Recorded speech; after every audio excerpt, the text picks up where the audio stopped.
covered. Ujjwani madam?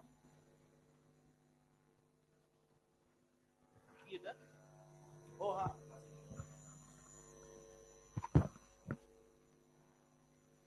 की caterpillar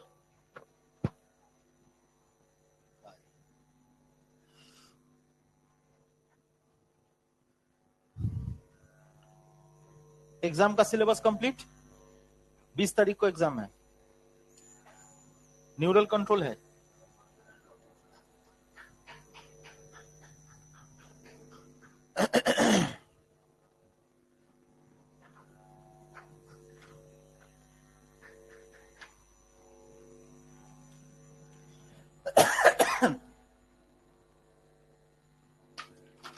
तो hormones के बारे में जब बात हो रहा था तो वो क्लासिफिकेशन के बारे में बात होगा. Classification of hormones.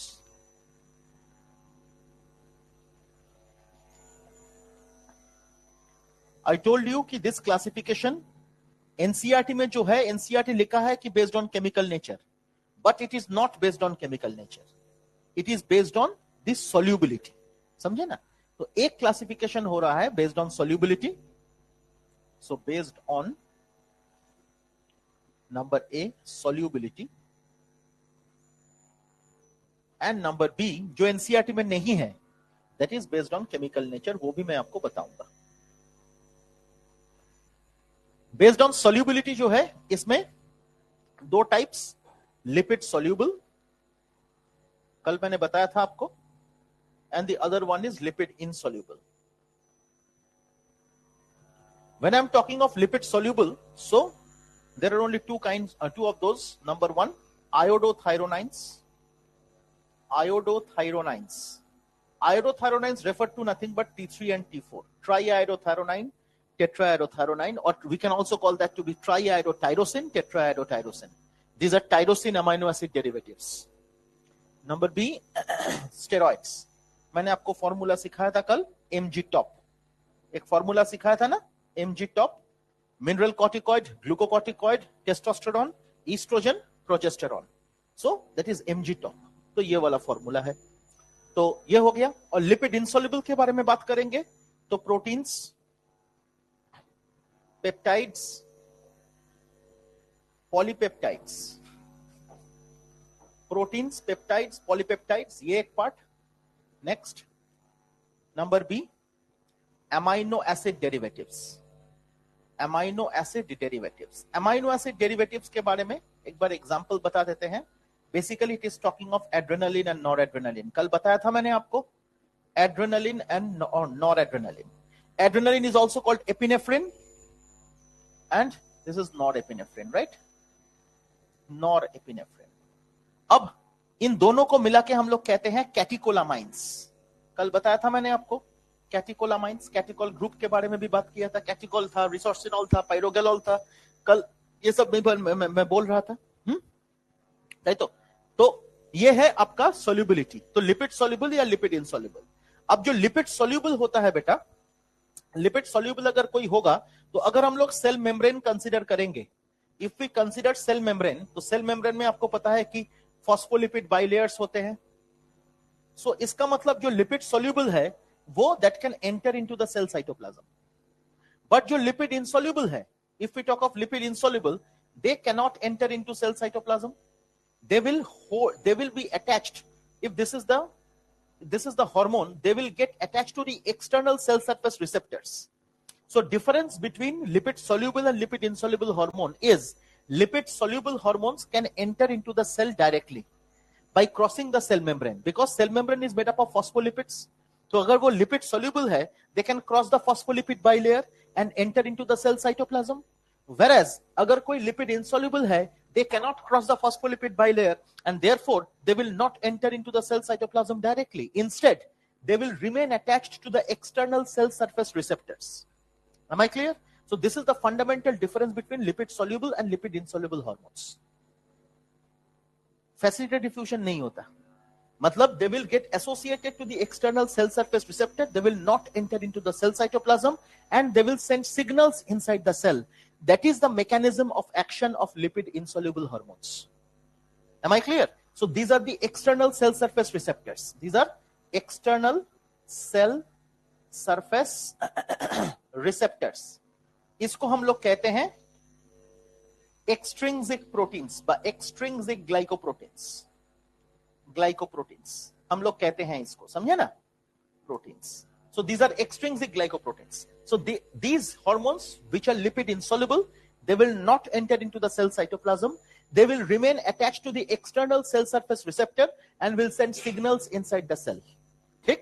On the other hand, those which are lipid soluble hormones, they will enter directly into the cell cytoplasm by crossing the phospholipid bilayers and then जो करना है वो करेगा, वो हम बताएंगे बाद में. Am I clear? ये क्लियर है ना हर किसी के लिए, कोई दिक्कत? चलिए, तो दिस इज इट. अब केमिकल नेचर, जो क्लासिकल केमिकल नेचर जो एनसीईआरटी में जिसका क्लासिफिकेशन नहीं दिया है, उसके बारे में भी मैं बता देता हूं किस तरह से उसको हम लोगों को पढ़ना है. मैंने आपको एक चीज बताया कि आयोडोथायरोनाइंस और T3 T4 these are also amino acid derivatives, but इसको अमाइनो एसिड डेरिवेटिव के अंडर नहीं रखा गया. Although they are amino acid derivatives, yet they have not been placed under amino acid derivatives. They had been placed under separately. Why? Because they are lipid soluble, but these are lipid insoluble. तो इसीलिए, लेकिन ultimately chemical nature में तो amino acid derivative अगर कहोगे तो वो भी अमाइनो एसिड डेरिवेटिव है, ये भी अमाइनो एसिड डेरिवेटिव है. तो वो क्लासिफिकेशन मैं आपको दिखाऊंगा एग्जैक्ट केमिकल नेचर के आधार पे क्या क्लासिफिकेशन है इस हार्मोन का. जरा देखिएगा.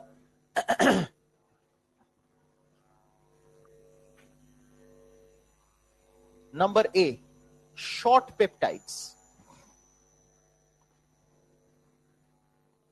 शॉर्ट पेप्टाइड्स में आएगा आपका warm formula, vasopressin, oxytocin, melatonin. These are short peptides.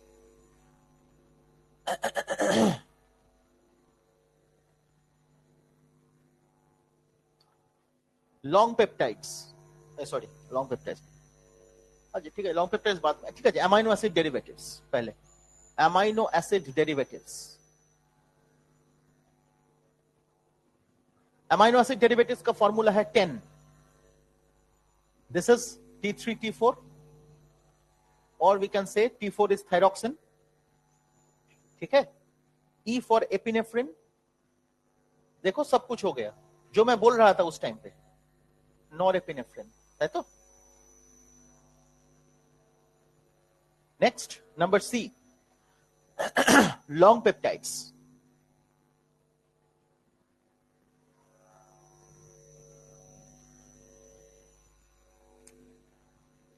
Formula is PATI. तो इसमें P गोज फॉर पैराथॉर्मोन, एक second, pancreatic hormones.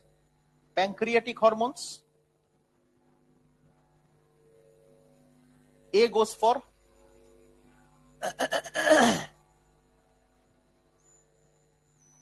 ACTH, T goes for thymosin,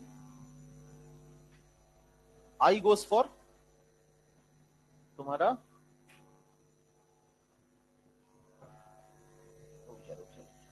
my mistake, excellent.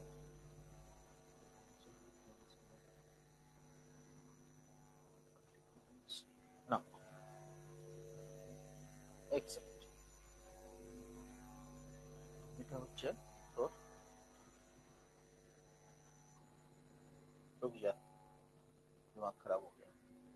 Parathormone हो गया. पैराथॉर्मोन लिखा मैंने, parathormone, parathormone. TSH, thymosin and TCT, thyrocalcitonin. Thyrocalcitonin दोनों ही आएगा. And I goes for insulin. Insulin जो है, insulin के साथ साथ आपको ये भी रखना है plus other pancreatic hormones. Other pancreatic hormones like glucagon, somatostatin, वो सब. ठीक है. Next D gives you proteins. Proteins होगा anterior pituitary hormones. Anterior pituitary hormones. E that is glycoproteins. Glycoproteins వచ్చే TSH, FSH, these are glycoproteins.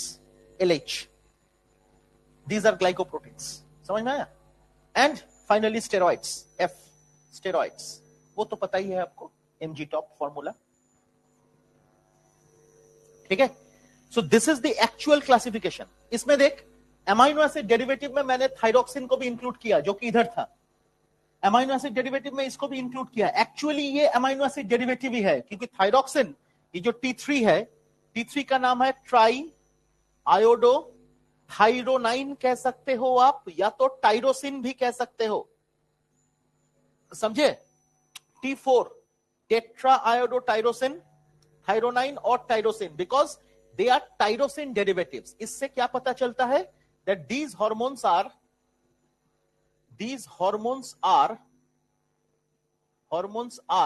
tyrosin derivatives.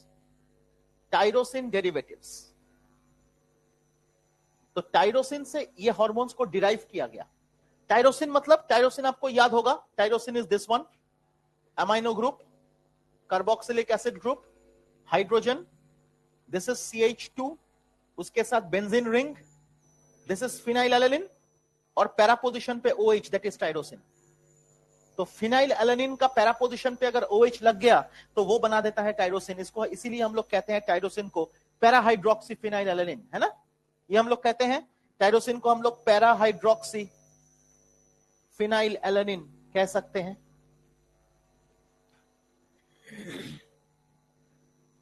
Right? तो so these are all tyrosin derivatives. So these are derived from the amino acid which is called tyrosin. Am I clear? कोई दिक्कत? Fine. So these are the classification of the hormones. And now we will study the mechanism of hormone action. उसमें से दो mechanisms है. एक mechanism of hormone action for lipid soluble hormones, that is that one, and mechanism of hormone action for lipid insoluble hormones. तो सबसे पहले हम लोग lipid insoluble hormones के बारे में बात करेंगे.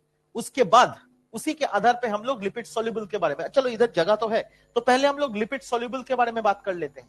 वो जो डायना पेज में है आपका, है ना, एनसीईआरटी में राइट साइड पेज में है, that is lipid soluble hormones. तो लिपिड सोल्यूबल हार्मोन वाला कर लेते हैं हम लोग, लास्ट वाला जो डिस्कशन है, that is lipid soluble hormones. तो लिपिड सोल्यूबल हार्मोन्स वाला पार्ट को हम लोग डिस्कस कर लेते हैं. उसके बाद लिपिड इनसोल्यूबल वाला हार्मोन्स को डिस्कस करेंगे. ठीक है? Mechanism of action.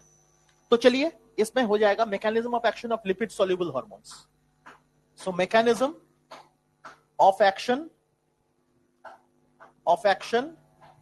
of lipid soluble hormones. So mechanism of action of lipid soluble hormones. अगर इसके बारे में हम लोग बात करें तो ध्यान दीजिएगा, lipid soluble hormones, to be very specific, that means these hormones are soluble in lipids. That means let's consider an endocrine cell by endocrine gland releasing hormone. And आपको बहुत अच्छी तरह से पता है that the hormones are released directly into the blood. तो ये hormone कहां रिलीज होगा? That will be released directly into the blood. तो मान के चलिए ये जो हार्मोन रिलीज हुआ ये डायरेक्टली ब्लड में रिलीज हो गया. So this hormone has been released directly into the blood. अब सोचिए, this is the target cell.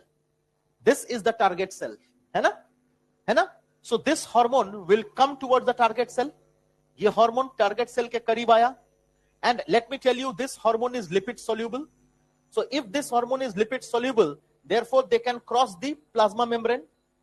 They can cross the phospholipid bilayer of the plasma membrane and enter into the cell cytoplasm so they can cross the phospholipid bilayer of the plasma membrane and can enter into the cell cytoplasm. तो ये hormone क्या होगा? Cell cytoplasm के अंदर पहुंच जाएगा. And this is the nucleus. Nucleus में genetic material है, that is DNA, है ना? So this hormone will enter into the cell cytoplasm.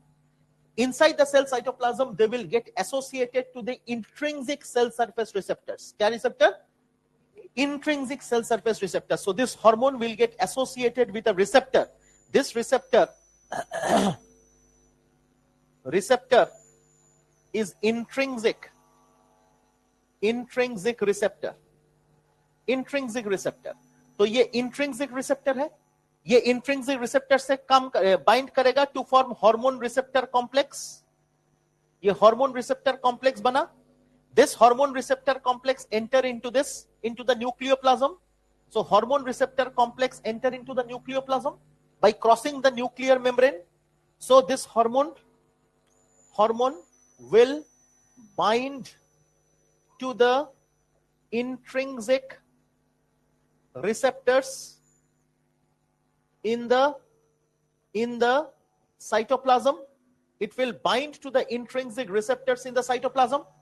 है तो अब intrinsic receptor in the cytoplasm डाक इंट्रिंसिक रिसेप्टर चले आए. Intrinsic receptor in the cytoplasm अगर है, इंट्रिंसिक रिसेप्टर अगर इन द साइटोप्लाज्म अगर है, तो इंट्रिंसिक रिसेप्टर से बाइंड करके क्या करेगा? Form the hormone receptor complex. This hormone receptor complex enters into the nucleoplasm. Enters into the nucleoplasm by crossing the nuclear membrane. है तो न्यूक्लियर मेम्ब्रेन भी तो सेल मेम्ब्रेन जैसा ही है, फॉस्फोलिपिड बाइलेयर, तो वो तो क्रॉस करेगा ही न्यूक्लियर मेम्ब्रेन को. तो hormone receptor complex enter into the nucleoplasm and this hormone receptor complex gets associated. ये कॉम्प्लेक्स अगर ये है, ऐसा है, let's consider this is the complex. This complex get associated to the genetic material or the genome. So this complex, the HR complex जिसको हम लोग इस तरह से दिखाया है, this is the HR complex. So this HR complex gets associated to the DNA अर्थात genome. है तो एक एनसीईआरटी में क्या लिखा है? जीनोम लिखा हुआ है. ठीक है. It will attach itself to the genome. और जीनोम में अटैच करके क्या करेगा? It will undergo forceful transcription करके आरएनए बनाएगा. माय डियर स्टूडेंट्स, ये ट्रांसक्रिप्शन करके क्या बनाएगा? आरएनए बनाएगा. और ये डीएनए को रेप्लिकेट करने नहीं देगा, डायरेक्टली ट्रांसक्रिप्शन कर देगा. So it will undergo forceful transcription without replication. Undergo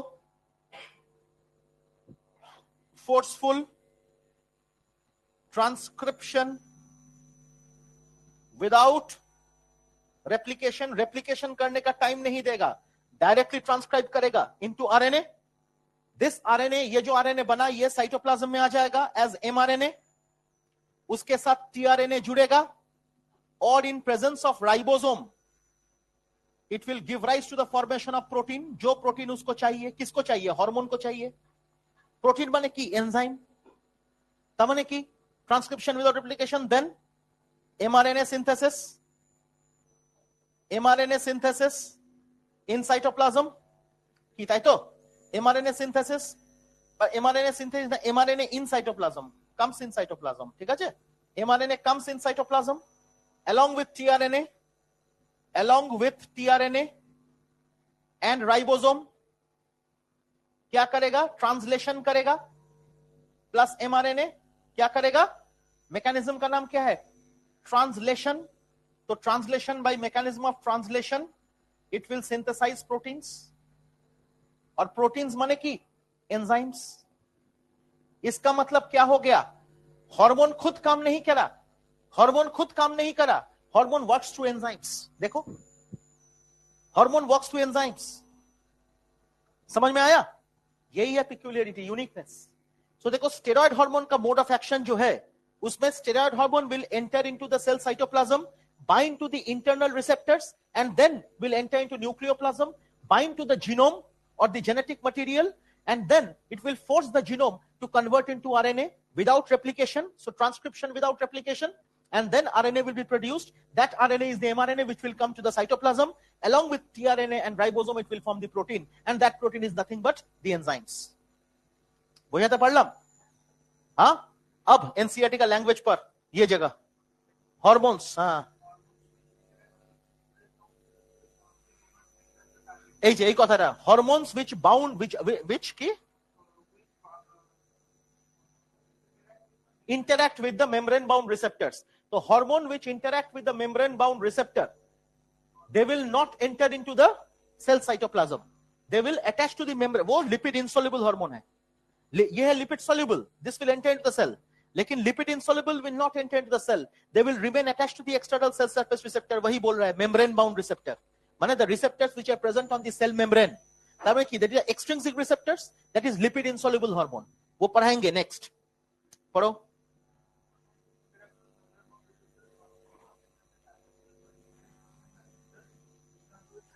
एकदम वो सब सेकंड मैसेंजर करके काम करेगा, वो मैं दिखाऊंगा किस तरह से होता है.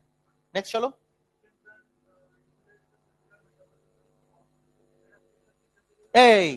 This one. Hormone which interact with the intracellular, তাই তো লেখা আছে, তাহলে intracellular receptor मतलब like that. समझ में आया? For example, steroid hormones, iodothyronines, है ये iodothyronines and steroid hormones, lipid soluble. We are talking of lipid soluble hormones. समझ में आ गया? चल. Mostly regulate the gene expression or the chromosome function, माने acting on the genetic material. समझ में आया? चलो. Hormone receptor complex interacting with the genome. है clear? हाँ? चलो.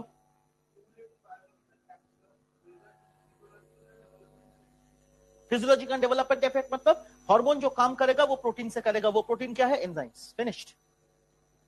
समझ में आ गया? एनसीईआरटी का जो एग्जांपल है, that example is given as estrogen. देखो एनसीईआरटी का जो एग्जांपल है वो है ईस्ट्रोजन का एग्जांपल. देखिए आप एक बार, एनसीईआरटी का जो एग्जांपल है वो है ईस्ट्रोजन का एग्जांपल. मिला आपको? तो मैंने आपको एमजी टॉक का फॉर्मूला सिखाया, उसको छोड़ के जितने भी स्टेरॉइड्स है, स्टेरॉइड्स मतलब adrenal cortex hormones, adrenal cortex के जितने भी हार्मोन्स है, adrenal cortex hormones plus T3 T4, समझ में आया? Plus top testosterone, estrogen, progesterone, all these hormones will fall under lipid soluble hormones. ध्यान से इसको देखिए एक बार. ठीक है? ठीक है? Give me.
Melatonin is also tyrosine derivative but in a different way, মানে দ্যাট ইজ অনেকগুলো স্টেপ পরে গিয়ে টাইরোসিন তৈরি হয়, ইমিডিয়েট টাইরোসিন ডেরিভেটিভ না, इमीडिएट टायरोसिन डेरिवेटिव नहीं। ठीक, ये डन हो गया। Melatonin is not tyrosine derivative, melatonin, हाँ melatonin is tyrosine derivative, right, लेकिन वो बहुत डिस्टेंट रिएक्शन में आता है। अच्छा ये हो गया आप लोगों का, फोटो वोटो ले लिया, ग्रुप में डाल दिया, ठीक है, चलो इरेज करते हैं।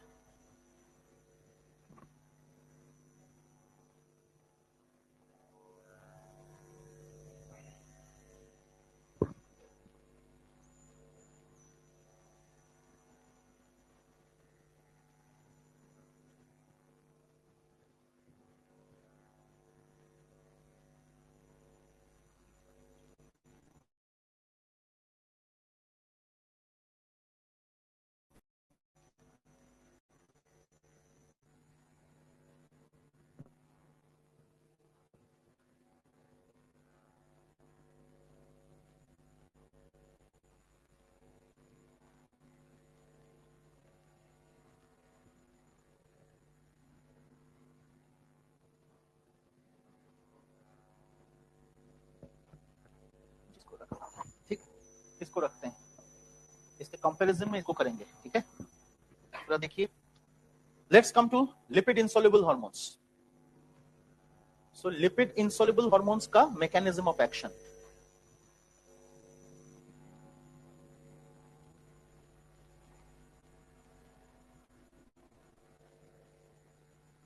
Mechanism of action. अब लिपिड इंसॉल्युबल हार्मोन्स का मैकेनिज्म ऑफ एक्शन में क्या होगा, you see here, suppose this is the endocrine cell,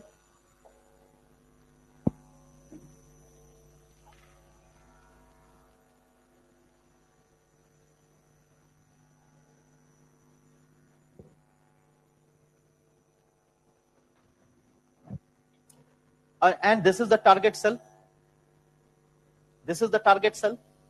अब ये टारगेट सेल में देखिए, I told you that this is the external cell surface receptor, मान के चलिए, let's consider this is the external cell surface receptor and this is the hormone, ठीक है। Now this hormone I told you will bind to the external cell surface receptor, this hormone will bind to the external cell surface receptor to form the hormone receptor complex। So here goes the formation of hormone receptor complex, ठीक। So if the hormone receptor complex is formed, this hormone receptor complex formed on the surface of the cell, now you see here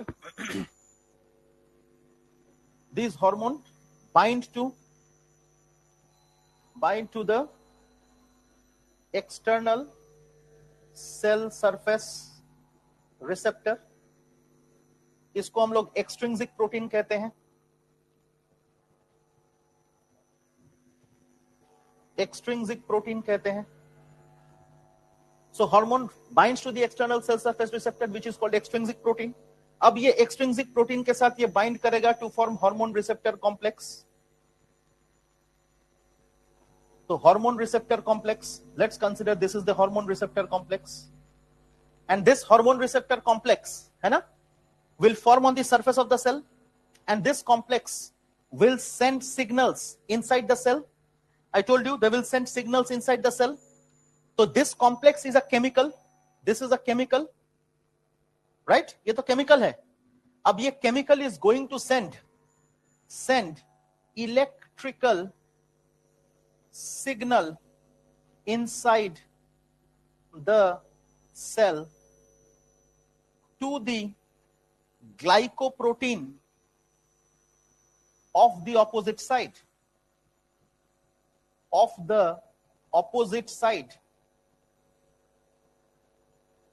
है ना।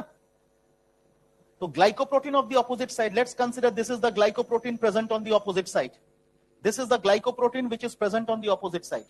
अब ये glycoprotein, this glycoprotein is present on the opposite side, जिसके तीन components देखो मैंने बनाया, alpha, beta and gamma। There are three components of this glycoprotein present on the opposite side। This glycoprotein का तीन components क्या है, alpha, beta and gamma। तो देखिए glycoprotein of the opposite side को ये अगर activate करता है तो what happens is this glycoprotein is activated Now this signal is what? Send an electrical signal. ये देखो, when it sends a signal, my dear students, this signal is an electrical signal. So I mean to say this is sending a signal to the glycoprotein of the opposite side, and this signal is an electrical signal. So if it is an electrical signal, my dear, so let me tell you, a chemical is converting electrical signal. I mean to say that this target cell is such a cell which can convert chemical energy into electrical energy. समझ में आया? So इसका मतलब, therefore, the target cell can convert chemical energy into electrical energy. Will convert chemical energy into electrical energy. तो ये क्या करता है बेटा? ये convert करता है chemical energy को into electrical energy, and therefore such substances which convert one form of energy into another form, are called transducers. Which convert one form of energy into another form are called transducers. समझे ना? So transducers क्या है? Those substances जो कि एक form of energy को दूसरे form of energy में convert करेगा. तो chemical energy को electrical energy में convert करेगा. So such substances are called transducers. So this target cell behaves as a transducer, and therefore this electrical signal is called signal transduction. समझ में आया मैंने क्या कहा? तो हार्मोन पहले आया, gets attached to the external cell surface receptors, sending signals inside the cell to the glycoprotein of the opposite side. ये जो signal है वो है electrical signal. That means the target cell, ये जो है, this can convert the chemical energy into electrical energy. So those substances जो कि one form of energy को दूसरे form of energy में convert कर पाएगा, that is called transducer. So this particular electrical signal is called signal transduction. ये समझ में आ गया? So this is sending signal to the glycoprotein of the opposite side. और अगर glycoprotein of the opposite side को ये signal देगा, which has three components alpha, beta and gamma, तो उसको activate करेगा. This activates the glycoprotein of the opposite side into alpha GP. Alpha form is the active form. तो क्या हुआ? ये activate करा, and in this process GTP is broken down into GDP plus PI. समझ में आया आपको? क्या करा हमने? सिग्नल समझ में आया? सिग्नल दिया. This signal is called signal transduction. इसी सिग्नल को हम लोग कहते हैं सिग्नल ट्रांसडक्शन.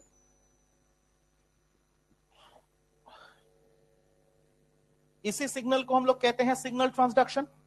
अब ये सिग्नल ट्रांसडक्शन देखिए, ग्लाइकोप्रोटीन को एक्टिव करा into alpha glycoprotein. So GTP is converted into GDP plus PI. अब this alpha glycoprotein activates the enzyme जिसका नाम है एडेनाइल साइक्लेज. ये इनएक्टिव एंजाइम है. ये इनएक्टिव एंजाइम को ये एक्टिवेट करेगा into adenylate साइक्लेज. So this inactive enzyme adenyl cyclase is converted by alpha glycoprotein into adenylate cyclase. So adenyl cyclase converts into adenylate.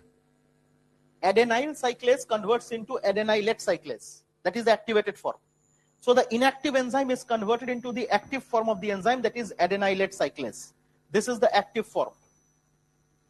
ठीक है? अब ये adenylate cyclase जो है, this adenylate cyclase कुछ चीज करता है. What does it do? ये जो adenylate cyclase है, what does it do? It converts ATP into cyclic adenosine monophosphate plus PPI. देखिए, ATP is adenosine triphosphate.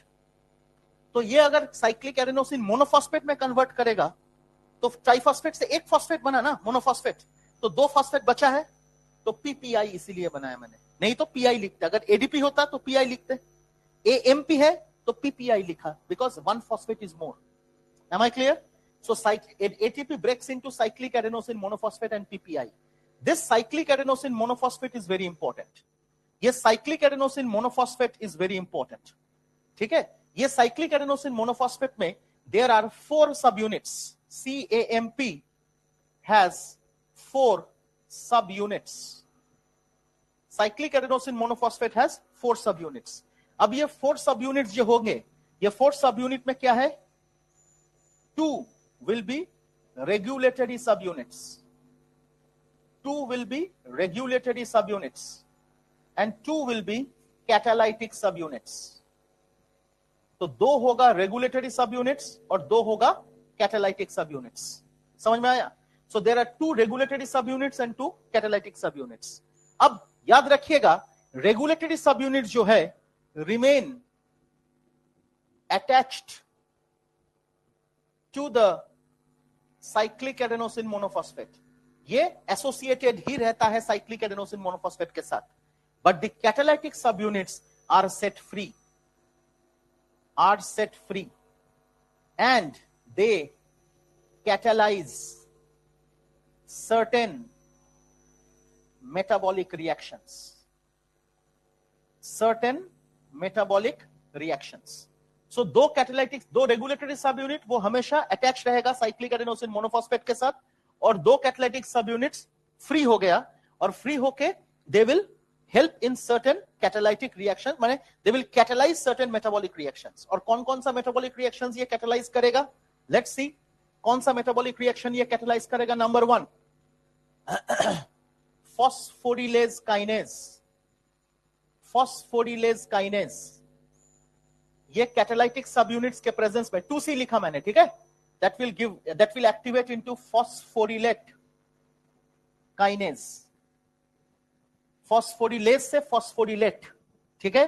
अब ये फॉस्फोरिलेट काइनेज आएगा, that will catalyze the second reaction, that is glycogen. ये NCERT में नहीं है. Glycogen phosphorylase converts into glycogen phosphorylate.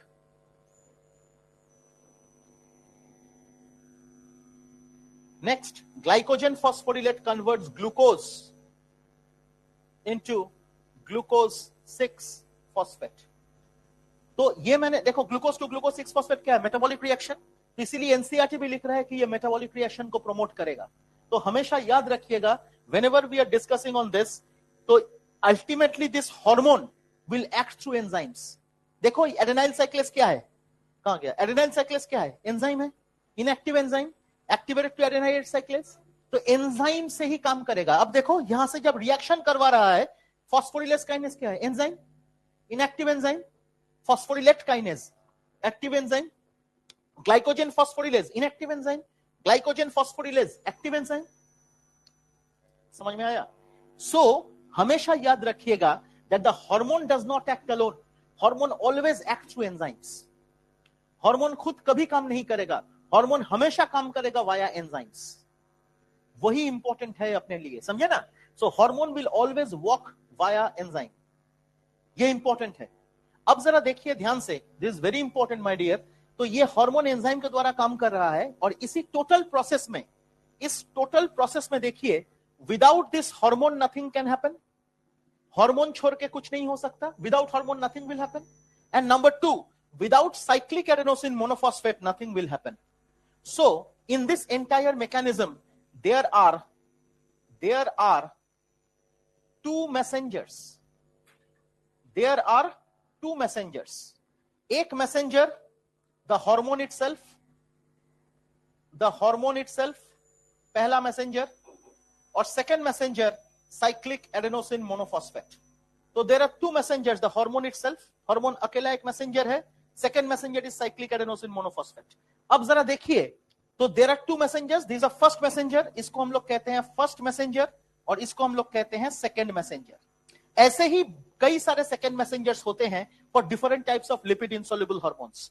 तो other second messengers का एग्जांपल हम बताते हैं आपको. एनसीईआरटी में लिखा है, लेकिन उसको छोड़ के भी कुछ है. जरा देखिए, other second messengers for lipid insoluble hormones. तो other second messengers for lipid insoluble hormones, अगर इसके बारे में हम लोग बात करें तो सबसे पहले आएगा साइक्लिक एडेनोसिन मोनोफॉस्फेट, तो पहले बताया मैंने। इसका एग्जाम्पल आएगा आपका एनसीईआरटी में एफएसएच दिया हुआ है, देखिए मैकेनिज्म ऑफ एक्शन में एफएसएच दिया हुआ है। So FSH can be an example for this cyclic adenosine monophosphate. उसको छोड़ के कैल्शियम आयंस, ये भी एफएसएच दिखाएगा, क्योंकि देखिए एफएसएच में कैल्शियम आयंस और साइक्लिक एडेनोसिन मोनोफॉस्फेट है, ठीक है। और फिर देखिए साइक्लिक तुम्हारी ये की बोले टाइरोसिन काइनेज, टाइरोसिन काइनेज এটা বোধহয় এনসিইআরটি তে লেখা নেই। There is one as IP3, तो tyrosine kinase, IP3 and calcium ions, ये तीनों को एक साथ, है ना, इन तीनों को एक साथ का एग्जांपल है इंसुलिन। ये मैंने बताया क्योंकि पुराना एनसीईआरटी में इंसुलिन का मोड ऑफ एक्शन है। तो टाइरोसिन काइनेज हो गया, IP3 हो गया, कैल्शियम आयंस हो गया, तीनों सेकंड मैसेंजर है in case of the hormone insulin. और साइक्लिक जीएमपी, साइक्लिक जीएमपी के बारे में बात करेंगे तो हार्मोन का नाम है ANF, एट्रियल नाइट्रोयूरेटिक फैक्टर, हार्ट से निकलता है। और एक है अननोन, अननोन माने ये वेरिएबल है, एग्जांपल बहुत डेंजरस है ग्रोथ हार्मोन। तो अननोन के बारे में एनसीईआरटी लिखा नहीं है क्योंकि वो अननोन है, इसीलिए नहीं लिखा। हालांकि एनसीईआरटी में लिखा है cyclic adenosine monophosphate, IP3, calcium ions, यही तो लिखा हुआ है। तो बाकी मैंने हर एक टाइप ऑफ सेकंड मैसेंजर का रेस्पेक्टिव हार्मोन्स का एग्जांपल भी दे दिया। प्लीज देखिए इसको। तो this is the mechanism of lipid insoluble hormone. फिर से दोहराते हैं, lipid insoluble hormones will not enter into the cell cytoplasm. They will remain attached to the external cell surface receptor. Those are the chemical combinations which can send electrical signals inside the cell. Therefore, the target cell can convert chemical energy into electrical energy. So those are called transducers. And the signal that is sent by this chemical hormone receptor complex is called signal transduction. So by signal transduction, it is sending the signal to the glycoproteins of the opposite site, and these glycoproteins of the opposite sites are activated into alpha glycoproteins, the active form, in which GTP is converted into GDP plus PI. This alpha glycoprotein converts tyrosin kinase into that converts adenyl cyclase into adenylate cyclase. Adenylate cyclase converts ATP into cyclic adenosine monophosphate and PPI. Cyclic adenosine monophosphate का 4 subunit, 2 regulatory and 2 catalytic. Regulatory subunits remain associated with cyclic adenosine monophosphate, whereas the catalytic subunits are set free. These catalyze certain metabolic reactions. Number one, this catalytic subunit converts phosphorylase kinase into phosphorylate kinase. Phosphorylate kinase, it's a cascade reaction. So phosphorylate kinase converts next glycogen phosphorylase into glycogen phosphorylate. Glycogen phosphorylate converts glucose into glucose 6-phosphate. So it's a cascade reaction that happens step by step, है ना? So it means that the hormone खुद नहीं काम करता. Hormone does not work by itself, it works through enzymes. वो example lipid soluble में भी हम लोगों ने देखा, लिपिड इनसोल्यूबल में भी देखा. दोनों में फर्क क्या है?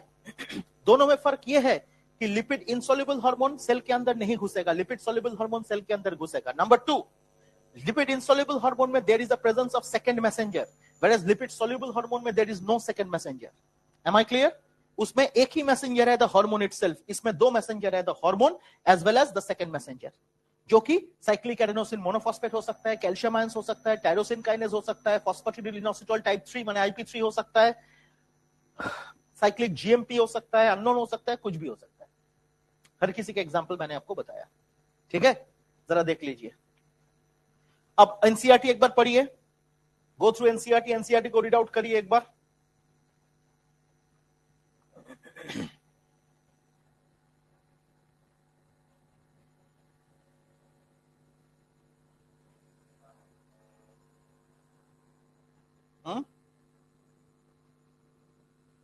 वो पढ़ो, वो पैराग्राफ जो पढ़ा था तुमने, वो फिर पढ़ो.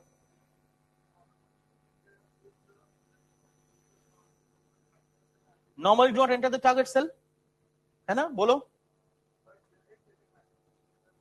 जनरेट सेकंड मैसेंजर, तो सेकंड मैसेंजर के इतने एग्जांपल्स मैंने अभी बताया. बोलो. ठीक है, एक्सेट्रा में टायरोसिन काइनेज भी आएगा, साइक्लिक जीएमपी भी रहेगा. ठीक है, चलो. Which in turn regulate the cellular metabolism, मतलब सेकंड मैसेंजर जो है वो सेलुलर मेटाबॉलिज्म को रेगुलेट करेगा. So these are cellular metabolic process. So this is a cellular metabolic process. यही तो है प्रोसेस और रिएक्शन.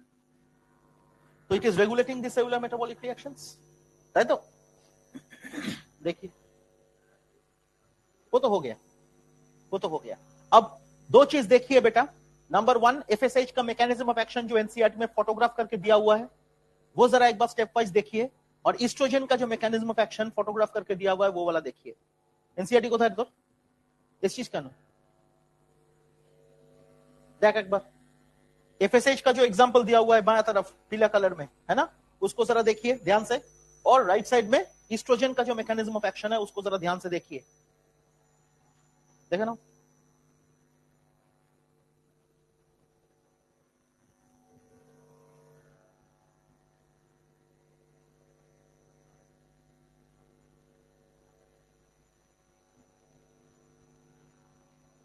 দো এরো মানে অনেকগুলো ইন্টারমিডিয়েট আছে না, there are numerous intermediate reactions that happen, ये सब इंटरमीडिएट रिएक्शंस तो दिखाया नहीं इसका, ये जो मैंने करा वो इंटरमीडिएट रिएक्शंस थोड़ी ना दिखाया, ये सब इंटरमीडिएट रिएक्शन थोड़ी ना दिखाया। So all these are there, इसीलिए दो एरो है, बीच में गैप है, समझे।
अननोन, अननोन मतलब वो वेरी करता है, सेकंड मैसेंजर वेरीज, इसीलिए अननोन लिखा गया है।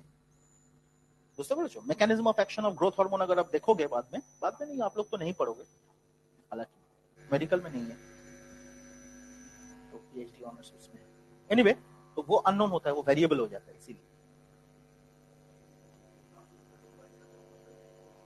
हाँ, वो हमेशा इलेक्ट्रिकल सिग्नल ही देता है, और वो सिग्नल को हम लोग सिग्नल ट्रांसडक्शन करते हैं,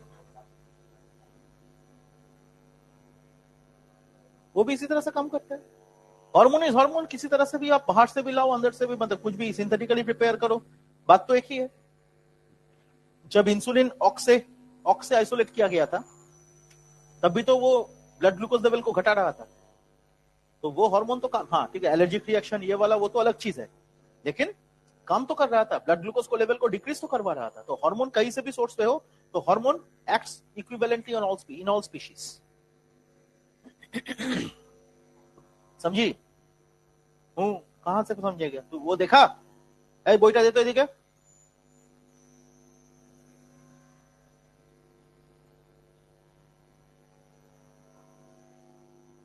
वो किताब देखिए ध्यान से, because there are two examples. Lipid insoluble hormone का एग्जाम्पल क्या है जो एनसीईआरटी में दिया गया है, दैट इज एफएसएच, और एफएसएच का केमिकल नेचर मैंने क्या बताया था, ग्लाइकोप्रोटीन, याद है ना, है ना। और लिपिड सॉल्युबल हार्मोन्स का जो एग्जांपल दिया गया है दैट इज एस्ट्रोजन, तो हमेशा याद रखिएगा बेटा, दिस इज वेरी इंपॉर्टेंट, ठीक, ध्यान से देखिए। This concludes all the discussions, जो भी क्वेश्चन पूछा जा सकता है सब मैंने डिस्कस करा, एक भी क्वेश्चन इससे बाहर नहीं हो सकता, कोई भी पेपर बनाए पैन इंडिया लेवल पे कोई फर्क नहीं पड़ता। So all these are the respective reactions. Though those cellular metabolic reactions which occur here are these. These are all the cellular metabolic reactions that occur here, my dear students. है ना? क्या हो गया? अच्छा ठीक है, ले लीजिए फोटो, जल्दी करो, प्लीज डू इट फास्ट।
क्या नींद आ गया तुझे?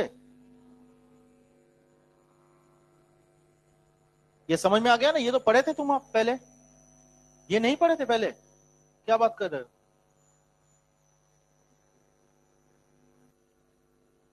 इलेवन पढ़ा नहीं मतलब?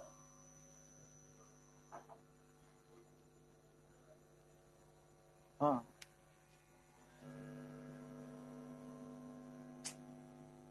normally in our body blood continuously flows throughout the body without clotting. हाँ, normally in our body blood clotting factors are present in active form. No? हाँ, blood clotting factors are present in active form. ये तो अच्छा, blood clotting factors की वजह से नहीं है।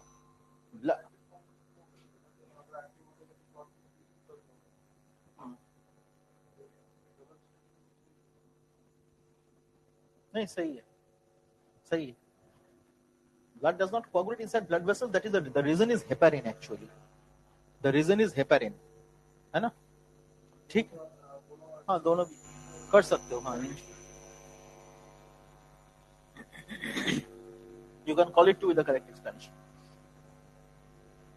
Anyway, ठीक है ना? इसका फोटो ले लिया, हम लोग प्रोसीड करें। तो हार्मोन का क्या क्या डिस्कशन हम लोगों ने करा? We discussed about the general features of the hormones, the defining feature of the hormones, क्यों एक्सेप्शन है वो, classification of hormones and mechanism of hormone action. ये पूरा डन हो गया, ठीक है। अभी हम लोग बात है वो भी organised endocrine bodies of the body and other organs, उसके बारे में भी कल बात किया था हम लोगों ने। अब बात करेंगे हम लोग एसेंशियल ऑर्गन्स के बारे में। हाइपोथैलेमस का डिस्कशन हम लोग पहले ही कर दिया था। हाइपोथैलेमस का जो डिस्कशन है वो we did before as only. अब हम लोग पढ़ेंगे to the first structure, that is the band master of the endocrine orchestra हम लोग कहते हैं, that is pituitary gland. So we will study pituitary gland.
क्या आरिश, पढ़ाई वढ़ाई चल रहा है कि कैटरपिलर क्या हुआ? कुछ नहीं? कुछ लीव्स लाए आपके लिए?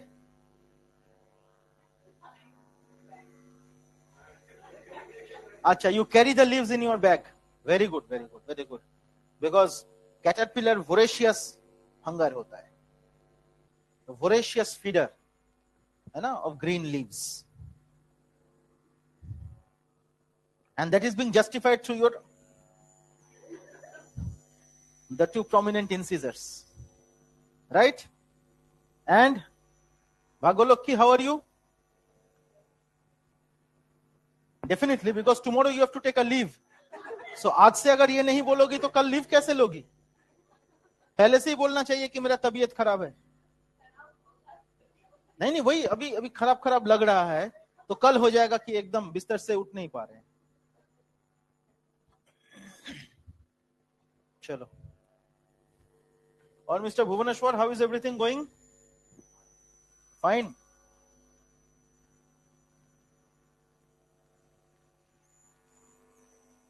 चलिए, let's come to the discussion on pituitary. Pituitary is called the master gland. We can call it the band master of the endocrine orchestra.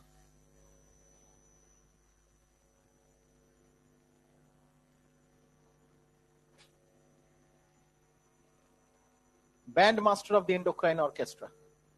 तो pituitary is called the master gland. अब देखिए, pituitary gland के बारे में बात करेंगे तो इसका ओरिजिन के बारे में एक बार बात कर लेना है. जब तक ये नहीं समझोगे तो बहुत सारी चीजों का आंसर अनसर्टेन रहता है. तो जरा ओरिजिन के बारे में बात कर लेते हैं. Basically we are talking of the embryonic origin. Embryonic origin of the pituitary. Pituitary gland का जब ओरिजिन होता है बेटा, तो इसका ग्रोथ दो जगह से होता है. ब्रेन का जो फोर्थ वेंट्रिकल है उससे एक डाउनवर्ड प्रोजेक्शन होता है, एंड जो माउथ कैविटी है उसका जो अपर पैलेट है उससे एक अपवर्ड ग्रोथ होता है. तो एक तरफ ब्रेन से एक डाउनवर्ड ग्रोथ और roof of the upper palate से अपवर्ड ग्रोथ. समझ में आया? सो ब्रेन से मतलब बेस और the floor of the fourth ventricle से नीचे और roof of the upper palate से ऊपर. तो दो ग्रोथ होता है इनिशियली. जरा देखिएगा पिट्यूटरी का जो ओरिजिन है. सो अगर ये ब्रेन है, ये एक downward growth from the base of the fourth ventricle, because this is the fourth ventricle and this one is the roof of the upper palate. तो इधर से एक अपवर्ड ग्रोथ. सो ये दोनों ग्रोथ होता है, समझे ना? ये अपवर्ड ग्रोथ. ठीक. अब देखिए, ये जो डाउनवर्ड ग्रोथ हो रहा है, so base of the fourth ventricle से हो रहा है, and this one is called, ये जो छोटा सा स्ट्रक्चर है, this is called the neuro hypophyseal bud. क्योंकि यहां से पोस्टीरियर पिट्यूटरी बनेगा, न्यूरो हाइपोफाइसिस बनेगा. बड मतलब एक very small growth. So neuro hypophyseal bud. और यह है, this is the roof of the upper palate. This is the roof of the upper palate. तो roof of the upper palate से एक upward growth हो रहा है, and this structure is called the Rathke's pouch. The Rathke's pouch. So roof of the upper palate से एक upward growth होता है, and this upward growth is called the Rathke's pouch. So one is the upward growth from the roof of the upper palate, and one is the downward growth from the base of the fourth ventricle of the brain. So this is called the Rothkes pouch, and this is called the neurohypophyseal bud. Now this neurohypophyseal bud जो है, ये थोड़ा elongate करेगा, और ये जो है ये भी थोड़ा ग्रोथ होगा इसका. ठीक. followed by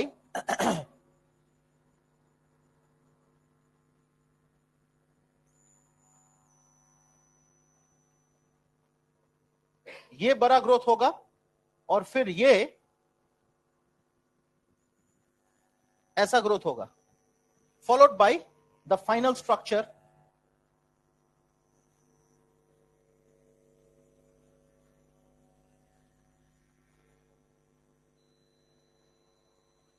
ये हो गया. एंड लुक हियर,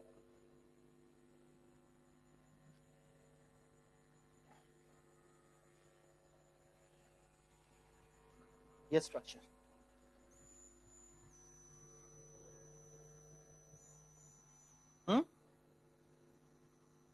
क्या वहां हवा में कैसे है? इधर से जुड़ा हुआ है, टच लग गया. ठीक है.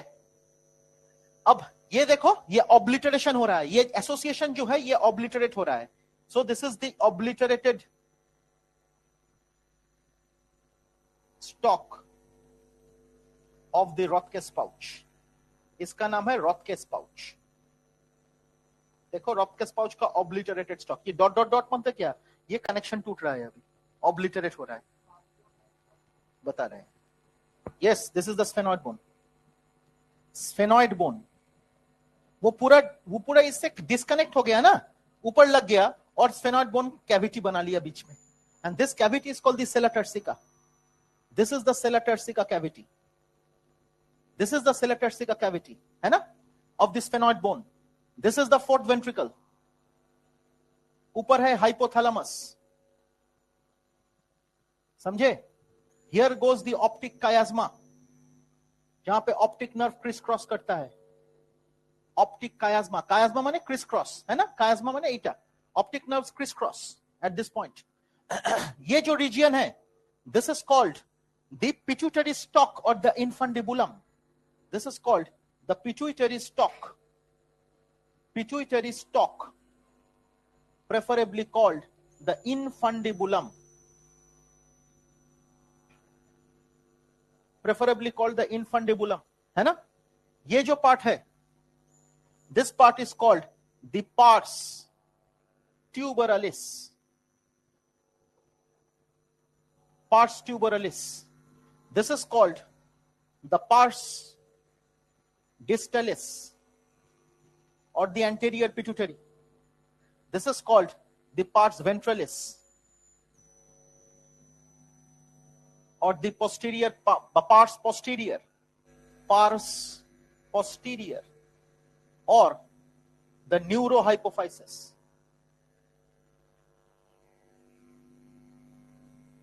Directly originating from the brain, but anterior hypophysis or adenohypophysis does not originate directly from the brain.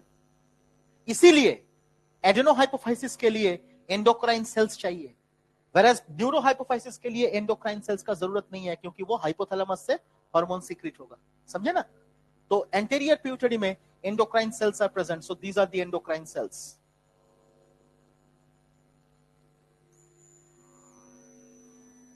समझे? These are the endocrine cells. मैं लिख देता हूं, दीज आर एंडोक्राइन सेल्स.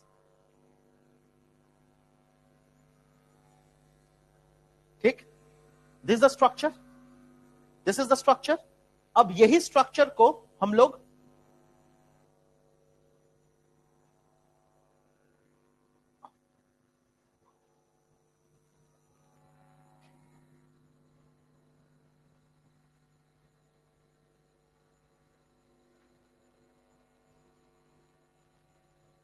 ये है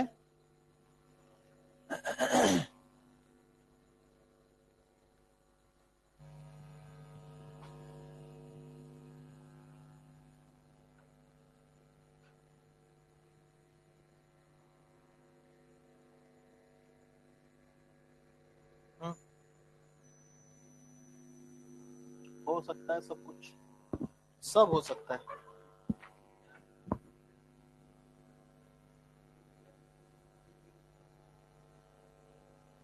वो स्टूपिड जैसा स्टेटमेंट है ना. इन्फंडिबुलम का खड़ा हुआ, किसका infundibulum? Infundibulum the cup like structure. Ovary में भी हो सकता है, फैलोपियन ट्यूब में भी हो सकता है, इधर भी हो सकता है. वो कहां का है वो तो समझ. हाँ, एक funnel like structure is always called infundibulum. जैसे कि एक ट्यूब है, सडनली डायलेट हो गया, that is called ampulla. Infundibulum is any cup like structure present in the body. वो दो ही जगह होता है, one is fallopian tube, the other is pituitary stock. समझ. तो अब देखिए, यहां से हाइपोथैलेमस से पिट्यूटरी का जो कनेक्शन है, impure blood from the hypothalamus will be drained into the heart. ये डिस्कशन हम लोगों ने करा है. Will be drained into the heart for purification. Heart में आएगा फॉर प्यूरिफिकेशन, पता है ना. एंड द कनेक्शन, ये जो रीजियन है, तो hypothalamus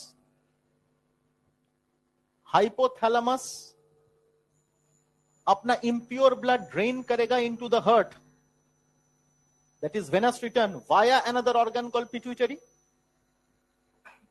that begins in capillary, ends in capillary. So this circulation, this blood circulation is called hypophyseal portal tract, है ना. पोर्टल ट्रैक्ट और पोर्टल वेन हम लोग कह सकते हैं, बिकॉज हाइपोथैलेमस से ऑर्गन 1 से ऑर्गन 2 के बीच में जो कनेक्शन है, that is called the portal vein और the portal system. So this is hypophyseal portal tract or portal vein, और वहां से impure blood is drained to the heart. तो hypothalamus heart में directly blood drain नहीं करते. It does not drain it directly into the heart. It drains it via another organ which is called pituitary. तो pituitary से ये via pituitary it drains the heart. Via the pituitary it is draining into the heart. ठीक? तो this is the portal circulation. तो ये The connection between this hypothalamus and the pituitary, this is the portal vein. This is the hypothalamo-hypophyseal portal vein. So this is the portal vein. So सोचिए hypothalamus pituitary का pituitary में कुछ endocrine cells है, अभी हमने बात करा anterior pituitary में, जो कि हार्मोन रिलीज करेगा. बट पोस्टीरियर पिट्यूटरी में क्या है? पोस्टीरियर पिट्यूटरी में आपको पता है कि supraoptic and paraventricular nucleus are present. Axon terminal, and this is the paraventricular nucleus. Axon terminal. So this is supraoptic nucleus. This is the paraventricular nucleus. ठीक, तो एक सुप्राऑप्टिक न्यूक्लियस हो गया, एक पैरावेंट्रिकुलर न्यूक्लियस हो गया, ये भी हार्मोन रिलीज करेगा. और एंटीरियर पिट्यूटरी एंडोक्राइन सेल्स जो है वो भी हार्मोन रिलीज करेगा. राइट. सो हाइपोथैलेमस क्या करेगा? हाइपोथैलेमस इस जगह पे अपना हार्मोन्स रिलीज करता है to activate the anterior pituitary. तो हाइपोथैलेमस क्या करेगा? हाइपोथैलेमस ध्यान से देख, anterior pituitary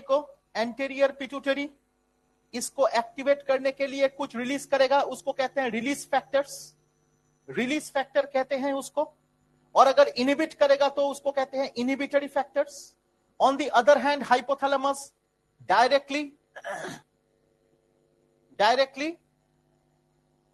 releases hormones through the posterior pituitary, through the neurohypophysis into blood. तो ब्लड में ये दिया, तो ब्लड में इधर है कैपिलरीज, इधर भी कैपिलरी है. तो हाइपोथैलेमस क्या है? अपना जो हार्मोन्स है वो कैपिलरी में रिलीज करेगा, या तो इधर से भी हाइपोथैलेमस अगर हार्मोन रिलीज कर रहा है तो कैपिलरी में रिलीज करेगा. समझ में आया आपको? ये वेरी इंपॉर्टेंट. तो हाइपोथैलेमस का रिलीज फैक्टर कुछ है, जैसे कि एक फॉर्मूला याद रखिएगा क्या क्या रिलीज फैक्टर हो सकते हैं. फॉर्मूला है get feel the prime minister of Australia. अगर हम लोग लिखे ये तो this can be the formula. Get feel the prime minister of Australia. This is growth hormone releasing hormone, FSH, RH,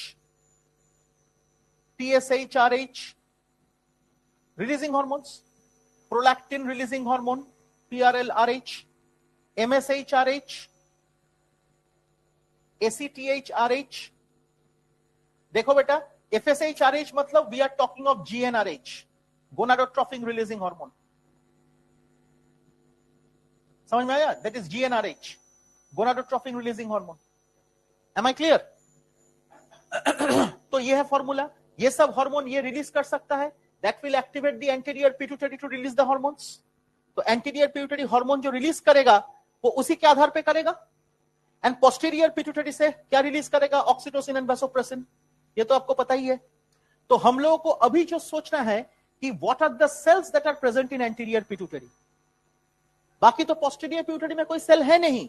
Anterior pituitary has endocrine cells. So which are the cells of anterior pituitary? तो हम लोग अगर बात करें cells of anterior pituitary, इसके बारे में अगर हम लोग बात करें my dear students, तो क्या क्या cells होते हैं my dear? There are two types of cells. Chromophil cells जो कलर लेगा, एंड जो कलर नहीं लेगा क्रोमाफोब cells. तो chromophil cells इसमें एसिडोफिल सेल्स, एसिडोफिल और oxyphil cells. Number 2 basophil cells. तो एसिडोफिल सेल से क्या रिलीज होता है? Growth hormone and prolactin. Basophil cell से ACTH, TSH, LH, FSH, ICSH etc. ये रिलीज होता है. On the other hand, chromophobe cell से रिलीज होता है inactive MSH, which gets activated when it is released through the intermediate or middle pituitary. MSH का release कहां से होता है? मिडिल पिट्यूटरी से होता है। मिडिल पिट्यूटरी मतलब ये रीजन, this is the intermediate pituitary, this is the middle pituitary, समझे? It is called pars intermedius, the intermediate of the middle pituitary, वहां से एमएसएच रिलीज होता है।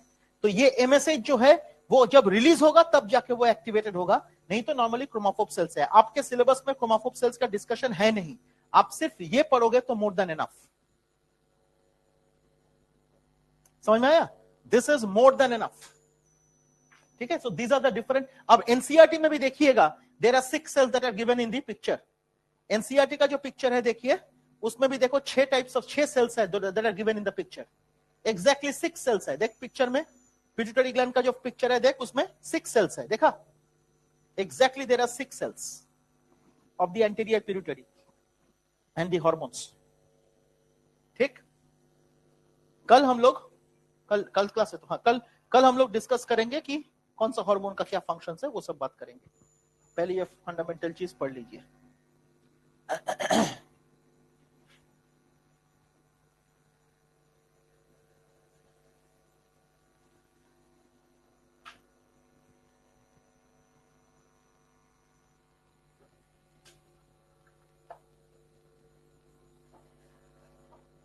Thank you.